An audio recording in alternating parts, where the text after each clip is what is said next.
అక్కడున్న ఈకాలజీని రివైవ్ చేయాలి. అసలు పర్యావరణంని రక్షించుకోవాలంటే ఫస్ట్ అక్కడ ఏదైతే మొత్తం కాలుష్యం నీళ్ళు వెళ్తున్నాయో దాన్ని అరిగట్టాలి. సో అదొక పాయింట్.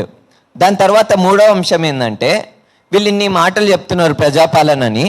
ప్రజాపాలనలా ప్రజలు లేరు. ఈడ మూసీ ప్రాజెక్టులో వీళ్ళు అంటున్న ప్రజాపాలనలో ప్రజలే లేరు. 1,00,000 కోట్ల ప్రాజెక్ట్ చేస్తున్నప్పుడు ప్రజాపాలన అనే నినాదం ఎత్తుకుంటున్నప్పుడు చేయాల్సిన పని ఏంది? ఎవరైతే ప్రజలు ఆ మూసీ నది తీరానున్నారో వాళ్ళతో చర్చించాలి కదా. వాళ్ళతో చర్చించకుండా మా దగ్గర ఒక ప్లాన్ ఉంది, మేము అది చేసుకుంటూ పోతాం.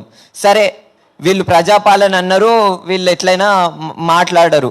కనీసం లీగల్ ప్రాసెస్ని అయినా ఫాలో కావాలి కదా. లీగల్ ప్రాసెస్ని కూడా ఫాలో కారు వీళ్ళు. కనీసము ఒక డీటెయిల్ ప్రాజెక్టు గురించి ఇన్ని మాటలు మాట్లాడుతున్నప్పుడు డీటెయిల్ ప్రాజెక్ట్ రిపోర్ట్ అని ఉండాలి కదా.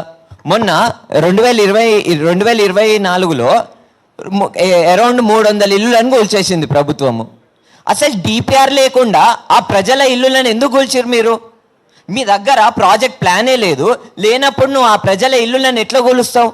ఇప్పుడు వీళ్ళు నోటిఫికేషన్ జారీ చేస్తున్నారు. ఏం ఆధారం మీద నోటిఫికేషన్ జారీ చేస్తారు వీళ్ళు?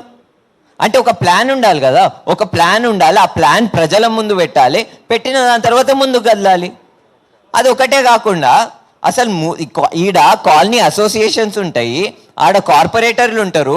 ఆ కార్పొరేటర్ల దగ్గర ఏంటి అధికారం ఉంటుంది. ప్రజలందరినీ పోగు చేసి ఆడొక పబ్లిక్ హియరింగ్ పెట్టాలి, చర్చించాలి. చర్చించిన దాని తర్వాత ముందుకు వెళ్ళాలి. ప్రజలతో చర్చించకుండా ఈ అన్డెమోక్రటిక్ ప్రాసెస్ ఏడికెళ్ళి నేర్చుకుంటారు.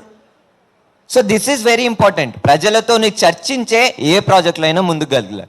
లాస్ట్ పాయింట్ ఏంటంటే సోషల్ ఇంపాక్ట్ అసెస్మెంట్ అని ఇందాక ఏదైతే చెప్పారో అదే విషయాన్ని నేను చెప్పాలని అనుకుంటున్నా. ఏ ప్రాజెక్ట్ చేసినా కానీ ప్రజలు అక్కడ ఎవరైతే ప్రజలు ఉన్నారో, నివాసితంగా ఎవరైతే ప్రజలు ఉన్నారో వాళ్ళ హక్కులని కన్సిడర్ చేసి ముందుకు కదలాలి. లేదు వాళ్ళు రెసిడెంట్స్ కాదు, వాళ్ళు ఎంక్రోచర్స్ అని ఎట్లా అంటావు? How will you say? ఇప్పుడు ప్రభుత్వం ఏమంటుంది? ఈ బస్తీ వాసులందరినీ, రెసిడెంట్స్ అందరినీ ఎంక్రోచర్స్ అని చెప్తుంది. అదే ప్రభుత్వము అసెంబ్లీ సాక్షిగా మేము ఈడ కాంప్లెక్స్ కడతామని అంటుంది. మరి కాంప్లెక్స్ ఎంక్రోచ్మెంట్ కాదు, కాంప్లెక్స్ బ్యూటిఫికేషన్. ప్రజల ఇల్లులేమో నీకు ఎంక్రోచ్మెంట్ అవుతున్నాయి. ఇది ఎక్కడికి వెళ్ళి? So this is very important. Lastly నేను ఒక ఎగ్జాంపుల్ని మీ అందరి ముందు పెట్టాలని అనుకుంటున్నా. ఏంటంటే పూణేలో ఉన్న ప్రజలు చేసిన